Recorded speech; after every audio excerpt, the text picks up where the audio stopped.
রাজ্যে 6 দফা নির্বাচন সম্পন্ন হয়েছে, বাকি আর 2 দফা। এই 2 দফার মধ্যে অনুব্রত মণ্ডলের গড় বলে পরিচিত বীরভূমেও নির্বাচন রয়েছে। বীরভূম নিয়ে বাড়তি নজরদারি চালানোর পরিকল্পনা নির্বাচন কমিশনের। ইতিমধ্যে বীরভূম জেলার দায়িত্ব দেওয়া হয়েছে দুদে আইপিএস অফিসার নগেন্দ্রনাথ ত্রিপাঠীকে। যদিও বীরভূম জেলার তৃণমূল সভাপতি অনুব্রত মণ্ডল পরিষ্কার জানিয়ে দিয়েছেন যে কমিশন যাকেই পাঠাক না কেন, বীরভূমে আগেও যেমন ভোট হতো এবারও তেমনই হবে।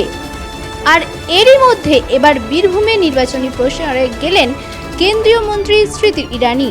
তিনি ইঙ্গিতে ইঙ্গিতে বুঝিয়ে দিয়েছেন যে 2রা মে নির্বাচনের ফলাফল ঘোষণা হওয়ার পর অনুব্রত মণ্ডলের জেল নিশ্চিন্ত। বোলপুরের বিজেপি প্রার্থী অনির্বাণ গঙ্গোপাধ্যায়ের সমর্থনে একটি জনসভা করেন স্মৃতি ইরানি। সেখানে তিনি অনুব্রত মণ্ডলকে গুন্ডা ভাই বলে সম্বোধন করেন। তিনি এও বলেন যে 2রা মের পর তৃণমূলের সব গুন্ডাদের জেলে ঢোকাবো। এই দিন সভা থেকে স্মৃতি ইরানি বলেন, এখানে একজন গুন্ডা ভাই আছেন।